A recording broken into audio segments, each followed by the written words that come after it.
Welcome in. Thank you guys for being here today. We look forward to hopefully welcoming even more attendees in for this wonderful session that Joe Lyons from Always On Data has helped us create. We are, as always, excited to be back at PDMI East and excited for our sponsors and thankful for our sponsors, including our sponsor of the education, which is Blue Water. And Blue Water has a quick message to play for you now. Hey guys, Randy Jackson here. Welcome to the future of pain relief. At Tommy John, a lot goes into our underwear before you do. But now I've found my bubbly side with SodaStream. Ouch! Philips Air Fryer is the original and the very best. Kid Rock! Hey, why is everybody so loud in infomercials? But wait, there's more! Yeah. Woo! So again, time's running out to see Blue Water at table 3, but they'll be up there theoretically until about 5 o'clock. So we are happy to have these 3 fine gentlemen on stage with us. Dash Rothberg from Accenture Song, Mike Crawford, return engagement from San Diego. Mike was with us in San Diego. It's great to have him here today from Northeastern University, and of course Joe Lyons, who will take you through the process. So welcome in. Thank you, Joe. Thank you. Thank you, Tom. Appreciate it. This is my second show. It's great to be back. The people are incredible. The sessions are really informative, and it's fun to be able to participate with my panelists here. We got Mike Crawford from Northeastern and Dash Rothberg from Accenture. So, Mike, really quickly, just so everyone knows, like, give them a glimpse into your day-to-day in terms of what you're doing, and maybe you can tell them a little bit about what happened yesterday. I know it was a big day. Absolutely. Thanks, everyone. So, real quick, Mike Crawford, Senior Director of Marketing Communications at Bouvé College of Health Science at Northeastern University. Thank you for bringing up yesterday. I would love to have flown down yesterday, but yesterday was our annual day of appeal called Giving Day at Northeastern. It's an annual appeal to reach out to funders and donors and community members to help really support and make a real impact on our students' lives. We had a banner year this year for the university and at Bouvé as well. We had I think over 14,000 donors at the university level, and we had close to 1,000 at Bouvé. Don't hold me to that one. I'm still collecting the numbers. But we had a fantastic year, and all the money went to supporting scholarships, research, and conferences. And otherwise, I would have been here, but I was on campus all day yesterday. So you asked me what my day-to-day is.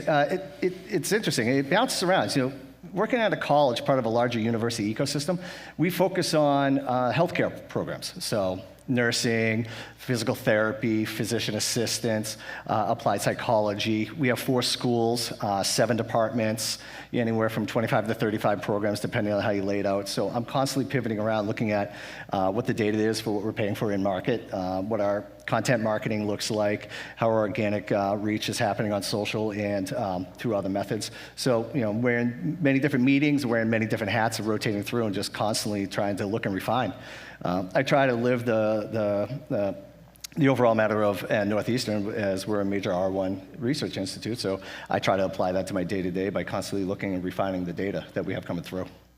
Excellent. No, thanks for sharing, and look forward to diving into this with you. And then Dash, same. I'd love to hear, tell everybody a little bit about what you're doing for Accenture, and this is your first show with PDMI, so good to have you here. Thank you for having me. And Accenture's big company working with big clients, so we get a little yin and yang between what Mike's doing with Northeastern and then Accenture's.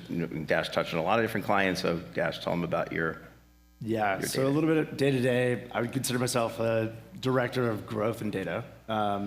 And what does that really mean? I kind of demystify a lot of the complex problems that we have from ad tech, martech, and our go-to-market strategies for some of our large clients, whether that means stepping in and acting as a SME, subject matter expert, or helping drive a integrated marketing approach for them into a new market, or helping them identify new ways of using data. I think that it's pretty exciting. We're in this turning point where even the larger companies of the world are really trying to not just replace a partner, they're trying to fine-tune their go-to-market strategy.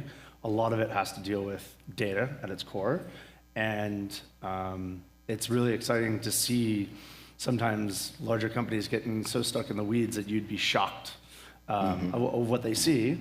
And it might seem really easy for us to solve, but there's multiple layers, obviously, to go through, and we have to take it a very consultative, Accenture, right, approach to doing it, and help making sure that we create, in my eyes, the best, should we say, experience for the end consumer. And that's kind of my own personal goal, is that's the way I view my clients, is we want to make sure that they kind of are always sitting in first place with the conversation, the engagement, or the authenticity with the end customer that they're trying to communicate with. Whether that's sales, whether that's an offering, whether that's an old school tweet, you know, however it is. Yep, I would. That's a great setup because, you know, this is data-driven media, right? That's what we're talking about, and that's kind of the new normal. But it all starts with what's your data strategy, right? So, you know, Mike, what goes into formulating that strategy for you? How do you view your first-party data assets? What else are you enriching your first-party data with in order to, you know, basically set you up for your media spend and how you're going to dictate that? Great question. By the way, speaking of data, I do want to correct, I said over 1,000 donors. That's what was my goal. We were closer to 550. I looked at my notes. So, you know, data in, data out. We're talking about, you know, we were talking about different spheres of data earlier. I don't want to. It is a performance show, so. It is performance, and I am planning to perform with 1,000 next year. You know, we look at a lot of data points. You know, we were chatting about this earlier, and I have right now at my college, and I do want to preface it by saying the views and opinions of my own, not of my employer, but I do have opinions. We work through 4 different partners, and we're kind of focusing on some of our core audiences. A nursing student's journey pathway and customer acquisition is wildly different than a physical therapist or a physician assistant. So while you may lump them into a healthcare world, each one has a different need, and whether they're reskilling, upskilling, if they're career changers or career advancers, or they're just trying to change industries. And we have a very core audience of career changers that are nursing. So we have to look at that type of data. What industries are they coming from? What regions are they looking in? And then, you know, a lot of that dictates where our ad buys get placed. I was chatting where one of our regions, we're seeing a higher cost per form complete happening. So we're revisiting those core audiences, going all the way down to persona development, and then constantly refining it. So we have a couple of different systems that we work in, some proprietary with higher ed, and some of the more, you know, traditional that you may have heard at the conference here. But getting those different spheres to speak can be a challenge, as we've talked about. Yeah. So I'm constantly looking at that, constantly looking at where the demographics are going, how things are changing. My audience is constantly evolving too. So we have high school students graduating into undergrad. We have undergrad students going into grad, and we're looking at people in the workforce anywhere from 1 to 20 years in the workforce, coming back and looking for a degree to help either position themselves better in the marketplace. That was one. So just to follow up on this, so when you say that, like the evolution, do you have like a certain amount that are kind of tried and true that audiences that you see typically roll, and then you're just always testing some new ones or weaving in some new approaches in order to see what works? Yes, with the caveat of being it depends. And I say that because it depends on my audience. You know, we have undergrad students, we have graduate students, we have terminal degrees like doctorate and PhD, and then we have continuing education. We also have donor and alumni relations. So even those audiences alone, I'm constantly rotating through. It's just not one person buying a candy bar or Oreo cookie like we were talking about earlier. I'm sorry, I keep bringing back conversations we had last week, which you guys weren't privy to, but by the end of this, you will be, because I'm just going to regurgitate all of it. So yeah, we have some tried and trues. You know, there are certain regions that constantly produce a core audience, and then we're looking to break into new markets as people move. You know, I'm also looking into that research as well. You know, one of the states, you know, we're looking at, like South Carolina had the highest growth of you know, population movement last year. So in a couple of years, are we going to be looking at that for on-ground modality? Should we open up a network there? Or are they more privy to a hybrid online approach? And it all depends on the program and what the offering is. So it's a long way of saying, yes, there is a core group, but we're constantly searching and refining where we can go to find that new market. Yep. Oh, excellent. No, appreciate you framing that for us. And, you know, Dash, same question. So from your perspective with, you know, Accenture giving advice and you're helping your partners formulate their data strategy, you know, how they're going to implement that, you know, what are you seeing, or could you want to give an example of one of the many clients you probably touched in terms of how you've helped shape that for them? I think, honestly, it comes down to, we always kind of say like peeling back the onion. Well, it's kind of true because at the end of the day, you might have one or two different problems in different areas of the business, and you don't know where or why it's happening. Maybe it's an operational issue. Maybe it's a go-to-market strategy. You're targeting the wrong audience. I mean, just for our conversation here. Or maybe you've missed the gap. Like you mentioned earlier, you specifically have a specific time window to hit a specific individual and see if they're going to convert, and they want to come to the school. That's it, right?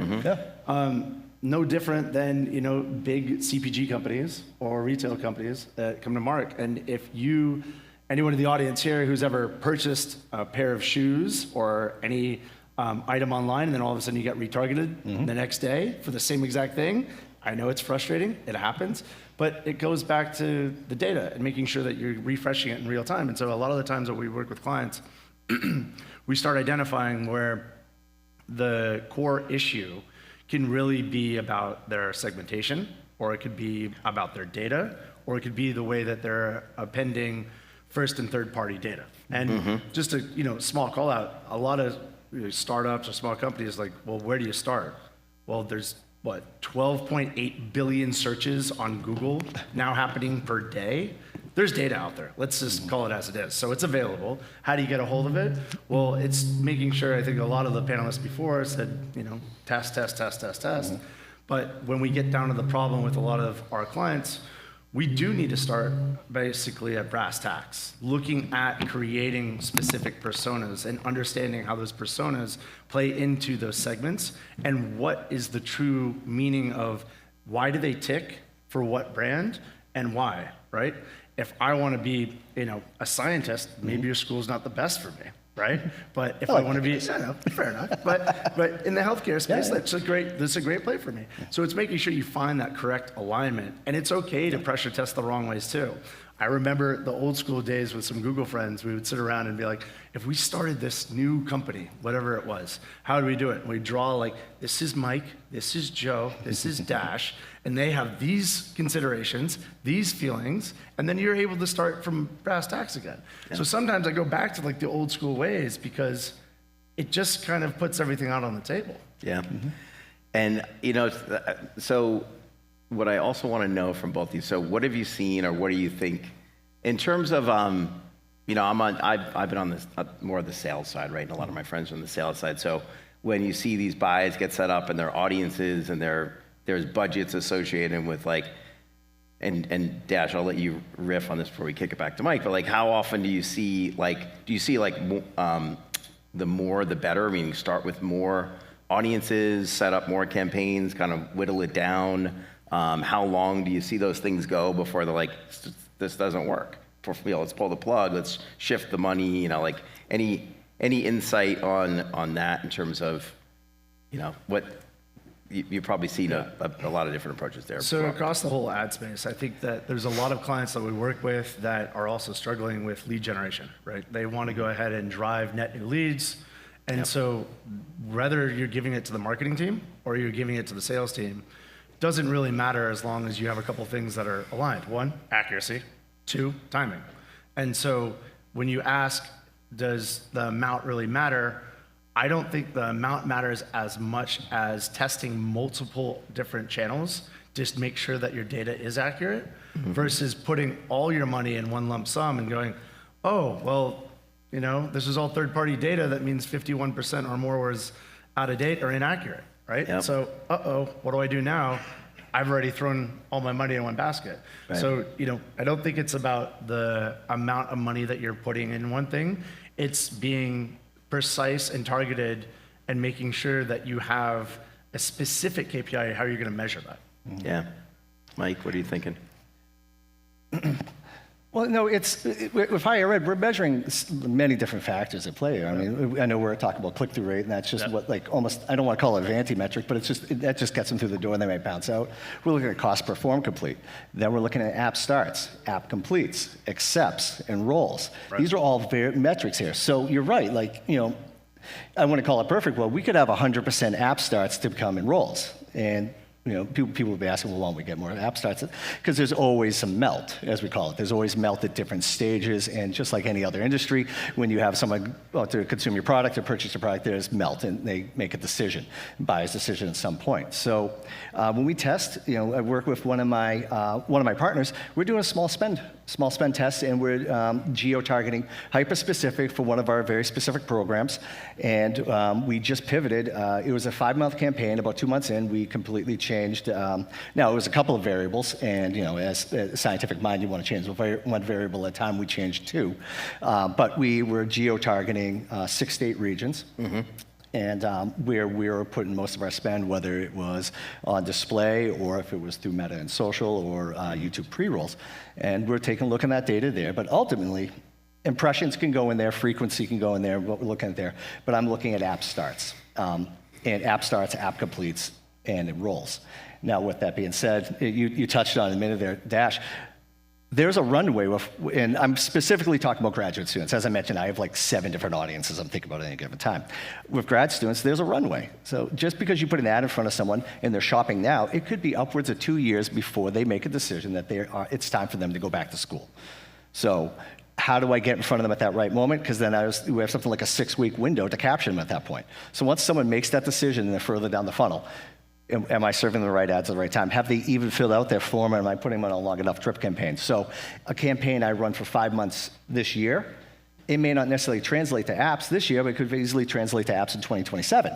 Right. So we're constantly measuring that data and trying to make sure, and it's a difficult challenge. It's not someone walking into a store, buying a soda off the rack and going about their day. It didn't take them 2 years to decide they wanted to buy that soda.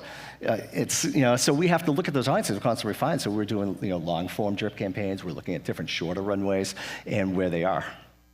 Do you ever, and I'm sure you've tested, you've got your larger audiences, and then you can get more granular, and the more data that you layer on, like it can constrain it more. Yeah. And then when you look at it either through your team or your agency teams, like, do you ever say, well, this is a really small target audience, but this could be really valuable, so let's give it a shot? Like, how do you, like when it comes to the audience counts and the sizes that you're chasing? It kind of factors by program. So some of the partners we work with, some of them are across the entire board, and some of them are just with one program. So the interesting thing is, if we hyper-localize to one program, our audience by attrition just becomes very small. Yeah.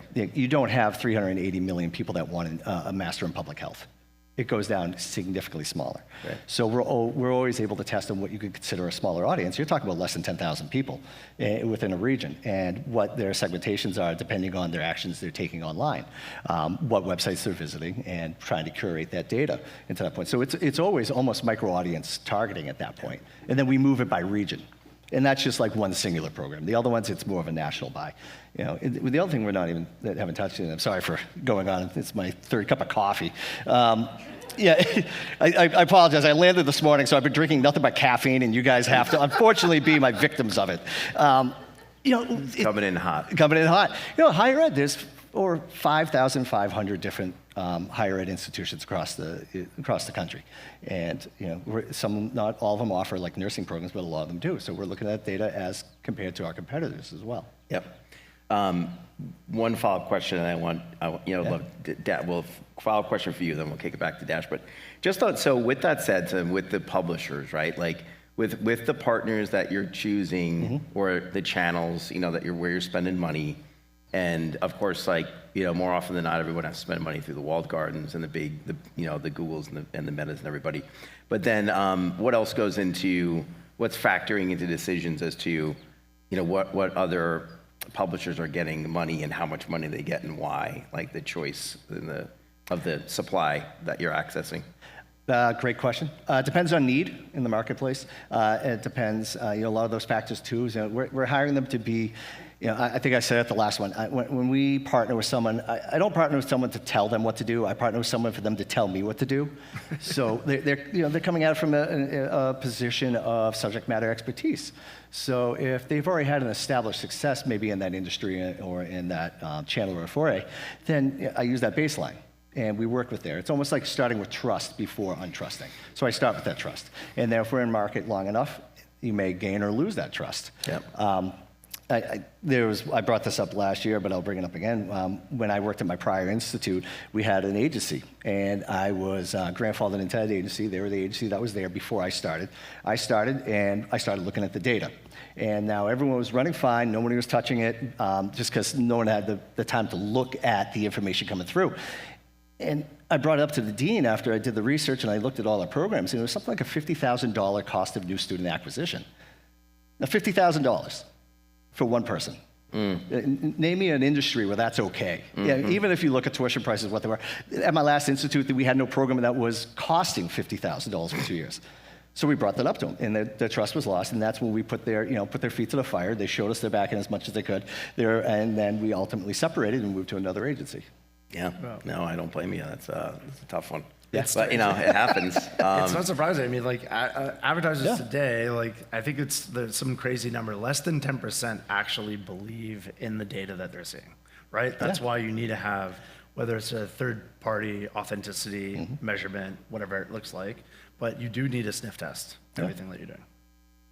And Dash, what else? Like, so, publishers and supply partners always want to win business. They want to get on the plans. They want to obviously prove that they can work, and then they want to scale it. So, same like when you're handing this stuff off, or when you're giving the advice to your clients, then again, you have the obvious ones. Like, have you seen any any instances where publishers were able to win business, or how diverse a publisher plan might look for a brand or an agency? Yeah, the ones that do win have a very clear understanding of the audiences that are on their publications and what they are serving and what the frequency level is and what that traffic looks like, not only from a location and a geo, but also down to like, what are some things that they might like? And also giving you an idea of like, hey, you could use this for a lookalike model elsewhere, or think of it outside the box. Because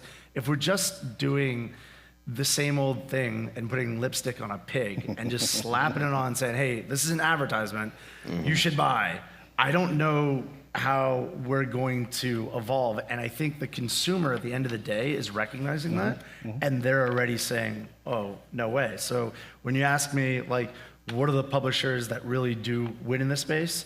They go one step deeper by looking at the actual data that they have, and they're willing and open to tell you a story of why it works, when it's refreshed, how you can go ahead and sparse it. And then also, to your point earlier, Mike, like, you might have all these different signals, but you also need to pressure test the ones that you're not measuring, right? Yeah. And that's sometimes the publisher can come to the table and say, these are things that we need to consider, because at the end of the day, if you are starting to leverage all of this advice from all your partners, regardless if it's an agency, a publisher, or whatever, it's almost your responsibility to take those learnings and put them into your own machine for your own business. It's your responsibility to do that, because you have to be able to grow over the time.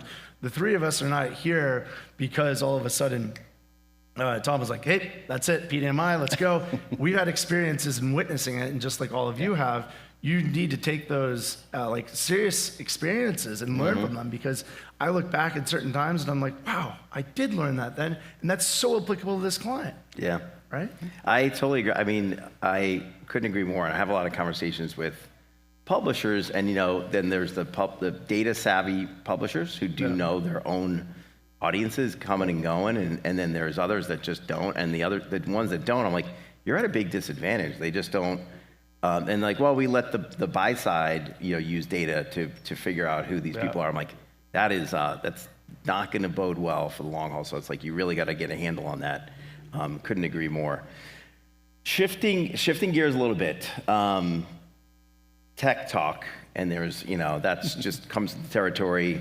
For us, it's for this conversation, like, first question for you guys is, Mike, we'll start with you. What tools, technology are you guys using now? Are the teams, the in-house team, the agency teams using in order to leverage data, build better media campaigns, all the above, make drive efficiency? across the board? So the MarTech stack in my office varies depending on budget and our needs, and we're constantly refining. Actually, we're coming up on the annual refinement of our stuff. We use, for backend for organic messaging on social, we use like a Hootsuite. Yeah, so we're constantly monitoring, and that's organic. We don't place any paid media through our Hootsuite. That's all through our agencies. I know they're using platforms like Lightcast to look at data. A lot of our biggest factors is job growth. So not just our data, not just, like I said, first party or students there, we're also looking at some of the data points that are important to them, like ROI. And, people are spending in higher ed. There's a price point to it. So we have to make sure we're showing that ROI. And then that could be increase in salary revenue. It could be job and upskilling. It could be a new title, or it could be changing industry.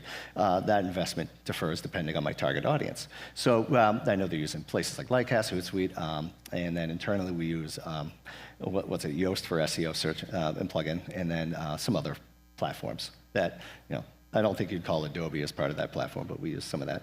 And then there are other ones where you come in and I found out we've been paying for 5 years and we just canceled it. There were some social listening platforms that we used that we came in and I realized that we're signing a contract for every year, and we'd like, because the other thing with data too is, and we were talking about this, is it's one thing to have the data, it's the other thing to use it. One of my biggest pet peeves in life, whether it's data or anything, is someone that creates a beautiful report that goes on a shelf and collects dust. So if we don't use the data that comes in, there's no point in bringing that data in, because it could be bandwidth, it could be the quality of the data, it could just be personal preference or bandwidth internally. So yeah, that's an interesting point. I think that it's a lost opportunity, massive, regardless of the size of your company, to recognize that a feedback loop needs to be put in place, not only from marketing, sales, development, product, et cetera, to be able to come into one central spot to learn from. Because if you're not, to your point, if it's just a final report and it sits on the shelf and no one takes any action on it, that's a lost opportunity. 100%. Well, we have, we were on some more traditional CRMs, and we moved to more of a higher ed focused one about 2 years ago. Not all of our programs, but that's another one where we're trying to refine what that data is and how it comes in. Even some of the data we collect internally, we're constantly refining on our RFIs. So makes sense. No, it makes sense. And Mike mentioned Lightcast. They're actually a partner of ours too, which is, give a shout out to those guys. Great awesome. Data company. And so, and then from Accenture's perspective too, so when we mention technology and AI has come up on the panels, but what else are other partners that you're seeing? What are they implementing in order to move the needle, be more progressive when it comes to data-driven media strategies? Sure. And then what are you seeing? And then have you seen anything that's fallen flat, or you see partners wow, I can't believe they're doing that? So I'll hit on the AI piece first. I know we have committed to a certain amount of growth within AI over the next X amount of years. The specific number I don't know, because I think it keeps on changing probably every day. But nevertheless, we typically are building tools for our clients that are customary.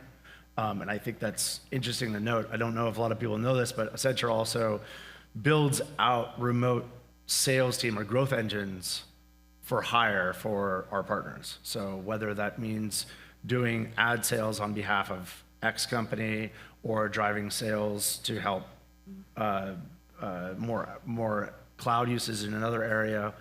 And we sometimes will look at the inefficiencies of that sales process, and we'll build specific tools, whether that is for media planning, whether that is for collecting data to tell a better story in my report, whether it's being AI first, or just connecting two widgets with some of our ecosystem partners, or introducing Agentforce on Salesforce, whatever it is.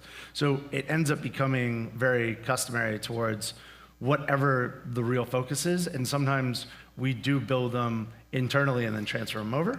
But the other side is, for a lot of the clients that we work with, we want them to maximize the relationship that they have with these tech partners and these tools. So sometimes the original just plug and play out of the box doesn't always work, and everyone's business is a little bit different. So yeah. No, that makes total sense. All right, so we've covered a few things. We got data strategy, we got tech that's helping move the needle. Mike, for you guys, then, you talked about the audiences and what you're trying to accomplish, but how are you measuring success? Like, what's meaningful ROI for you? And then, how do you, and this is helpful, right? Because of all the partners that want to work with you, it's like they need to understand that so they can best position their offering to you. So how do you view it? At the very basic, students and seats at the beginning of the semester. It's just like anything else. But honestly, from a marketing standpoint, making sure we're bringing in those quality leads and quality potential students. Higher ed's an interesting one. It's one of the only institutes that I know of where you could actually try to consume the product and they'll just say no to you. And it could be because of multiple factors, including prior GPAs and other needs. So we have to make sure that people are a right fit, with the university. And I'm not the only one that does this. I mean, like I said, there's 5,500 colleges across the country, and they're all doing the same thing, making sure you're a right fit. Because it's no point in us bringing you in, Joe, if you're going to churn out within a year because you just don't fit it. It's not the right program. Right. But so what we're looking at is top of funnel quality leads, and by top of funnel I mean RFI form completes, and quality ones. And once they get put into our campaign, they're engaging with us. They're signing up, and then we look at things like webinar sign up, and then show rates. That's a really important one for us. I think another one that we look at, and this is a different audience, less graduate and more so undergrad, is you're 7 times more likely to convert a student if they tour your campus. So any parents out there, and you're looking to tour a campus, if you bring your son or daughter, and they're 7 times more likely to go to that university. So tour 7 of them, confuse the whole thing. So we're looking at that. So there's multiple factors at play there that we're looking at. And ultimately, I just want to refine and maximize our dollar spend. So if I'm in market there, and we're looking at an increasing cost per form complete, even if they're becoming quality leads, that means we're spending more and more. Why are we spending more and more? So we're looking at what are the competitors doing in the marketplace, or are we overserving, or have we saturated that market? So there's all these different factors. Yep.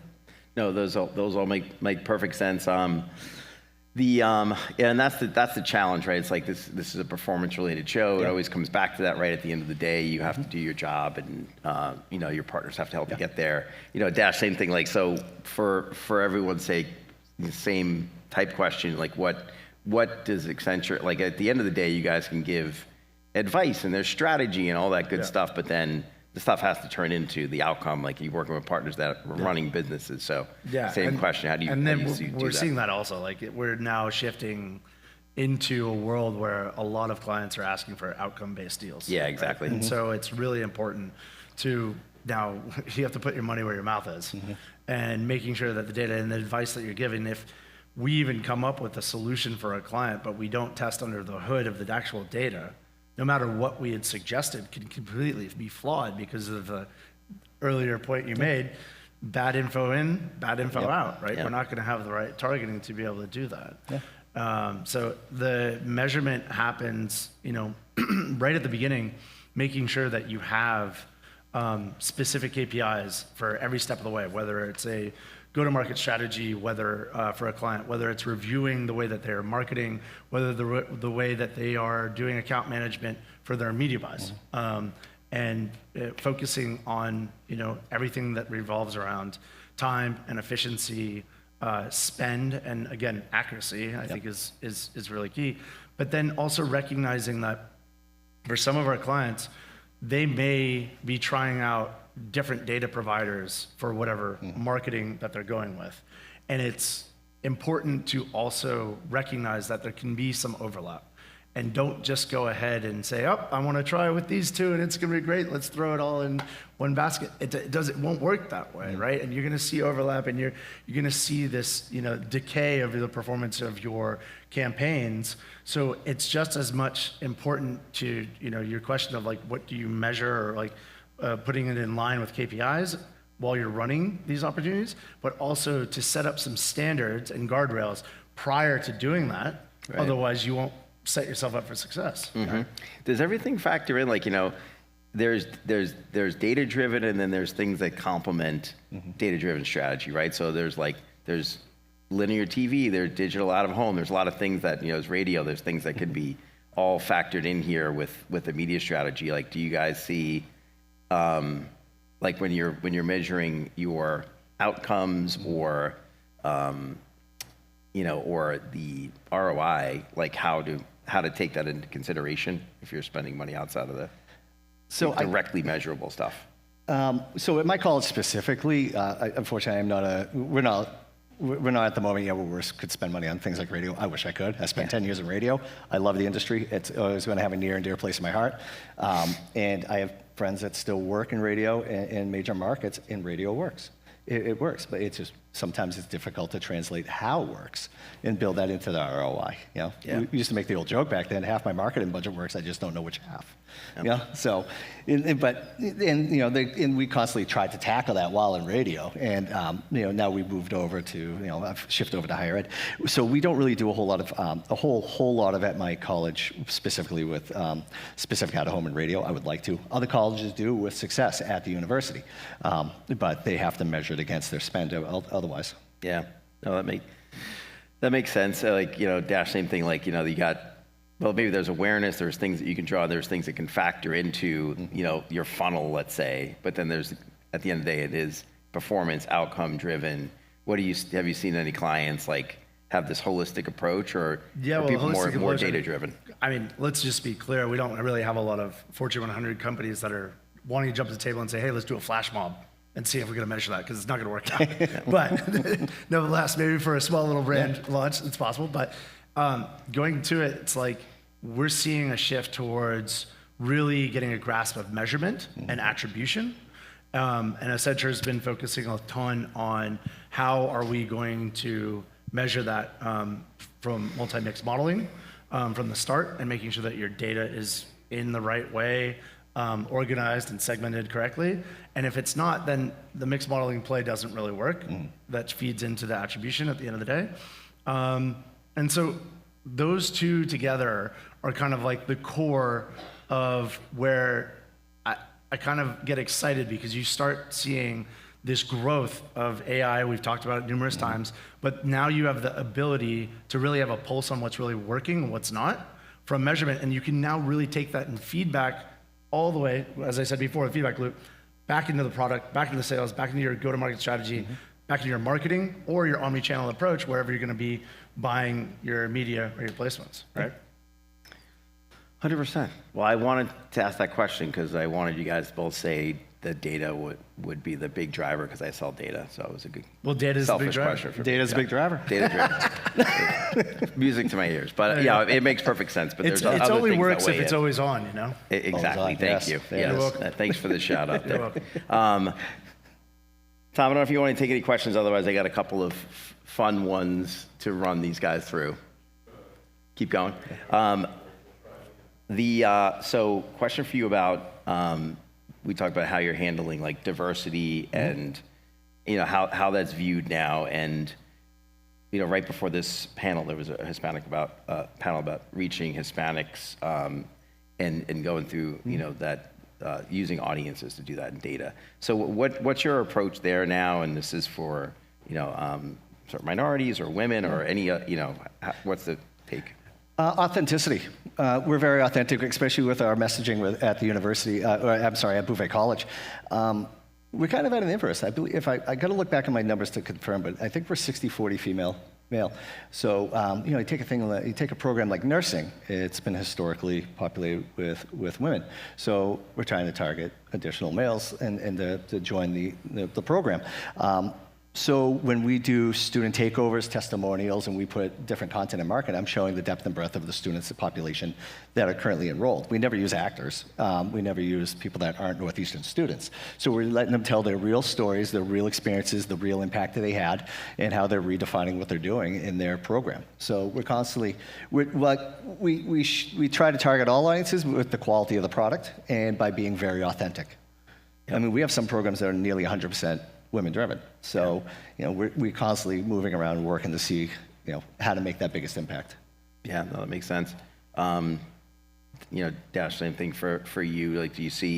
Does that come up in the client comms and, how to reach different audiences and ethnicities and things like that? 100%, but it's, it's interesting. Sometimes it comes up as a reactive play, right? And I think we've all learned today that it needs to be a proactive approach. and it needs to be top of mind. And sometimes we notice it as a missed opportunity at the end, but when you're starting from the start, when you're starting from the beginning, and you're trying to recognize how this plan or go to market or whatever it is, and what audiences you're going to recognize, that goes back to the same thing that we talked about before, is making sure that you are maximizing the relationship and the authenticity of each segment at scale. And don't piss them off. No. Right? Like, as I mentioned to you all before, we don't like getting that extra retargeting ad, right? It's so annoying, especially after you made the purchase. But you know, that level of authenticity, when it comes across and it's in that cultural design, I really did appreciate the Hispanic panel before, you know, talking about how even the tongue in Spanish was different in different areas within the United States. That's amazing, right? And the way that I speak Spanish might be more from Spain versus, you know, speaking it from elsewhere. So it's cool to be able to recognize that. And I think it's also important because it goes back to the authenticity piece. Yeah, it does. No, for sure. One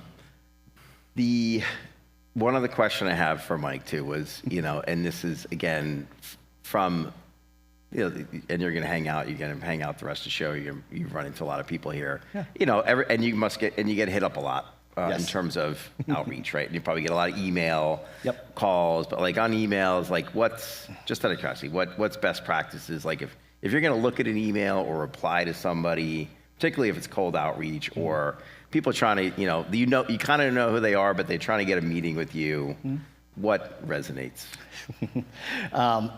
Do you want me to be honest? Yeah. Okay, I'm going to anger a lot of people here. I delete a lot of those emails. I'm so sorry. I worked with sales, and I worked with account executives, and I've worked in, you know, for 10 years, and I would listen to them in the sales pit make those calls, and I know it's a thankless building that shell around you to hear those 95,000 no's. So it pains me every time I see someone come in with a canned text message or an email with my name in a different font because they didn't bother to put it in the same font. They're just hitting copy, repeat, and I'll send those straight to the trash. But I don't want to sugarcoat it. I don't want to tell people, if you use this kind of, title, the marketing director is going to open it and be like, subject lines matter? Yeah, subject lines, just to get your attention? Yeah. I'll say there was one email that I received once, and the subject matter still sticks to my head, because it said, "I like your sweater." That's all it said. And I opened it up, they're like, now they got you to open an email, then da-da-da-da-da. And it turned into a cold pitch. But honestly, there's a lot of factors at play. Timing is 100%. One of the biggest things I learned working in radio with the account executives is just because you send me an email and moves to the trash once doesn't mean I've given up on you. You could spend 2 years calling the person and you get them just as I'm about transitioning out of one partner and I'm looking for a new media partner, and you hit me up at the right time being like, "Hey Mike, I know we met at PDMI. It was 2 years ago. I just wanted to reach out. By the way, did you know, I'm with X, Y, and Z?" You're going to get that reply. So timing is a lot for me. And then if you write something about a sweater, and I guarantee you right now, 3 of you are going to send me that email next week. And I guarantee it. And it's so funny. And I'll open it, because that means you're listening and you're watching us. And I will open it, I'll have a laugh, and I'll build that rapport. So really, a lot of it has to do with timing, and a lot of it has to do with referral as well, too. So. Yeah, with a lot of the clients that we work with, I think it's spot on. With the growth engines that we build out, or what we advise on from a sales capacity, creating some kind of unique connection with whatever you're selling to whomever you're selling goes back to the authenticity. Again, I don't mean to beat a dead horse, but it really is like kind of this excitement. Like, what's in it for me? I'm opening this email. What's in it for me? Like, are you gonna help me put my shoes on in the beginning of the day? No? All right, cool. Well, you're going to make my life easier? How are you going to do it? Let's just cut right to it. Like, it needs to be kind of direct. And, you also want to be able to see some proof points. And sometimes actually, all the time, I do agree with you that you always have to keep that pulse going. Yes. Because 100%. Partners change, and strategies change, and there's always an opportunity to get your foot in the door. And being relevant is extremely important. Yes. Right? And, be time sensitive is Clear. Good call. Well, we're hit with 5,000 pieces of information every day, and it's probably more at this point. So you're right. I'm literally drawing from you a minute of your time.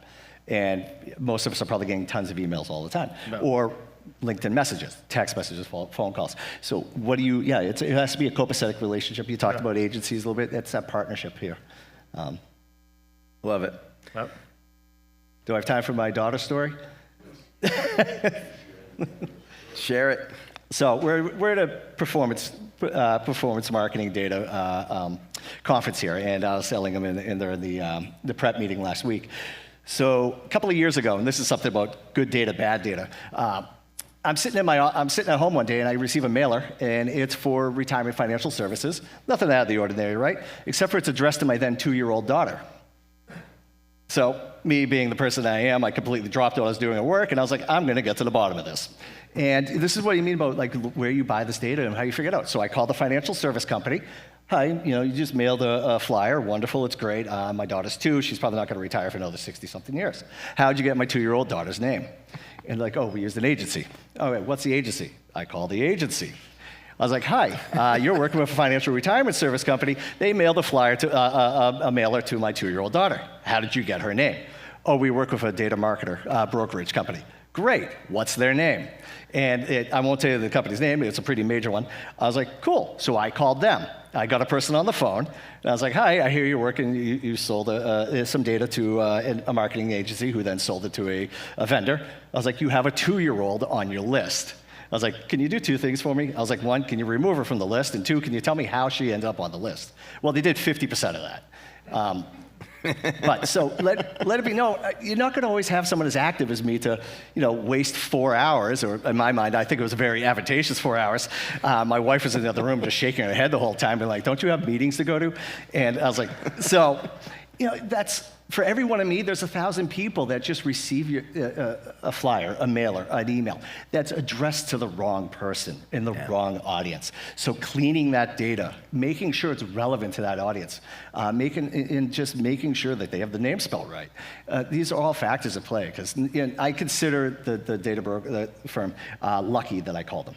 Yeah. Because otherwise, well, not even them, like everyone part of that whole chain is lucky, because now you removed one person who was never going to be a lead.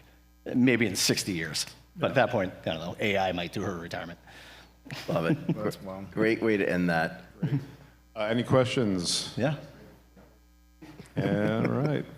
Wonderful. Take her off the list, or they explain to you for 4 hours how they got the data? So, no, they took her off the list. But but finding a person to actually answer the phone was a lot of fun, too. So, I got a question over there. Well, thank you very much. I was going to say the actual correct email for next week is I like your socks. I like your socks, yes. Yeah, I like your Allbirds. How about a round of applause for our group here? Thank you. Thank you, guys. Thank you. Thank you. Thank you. Thank you, everyone. Guys.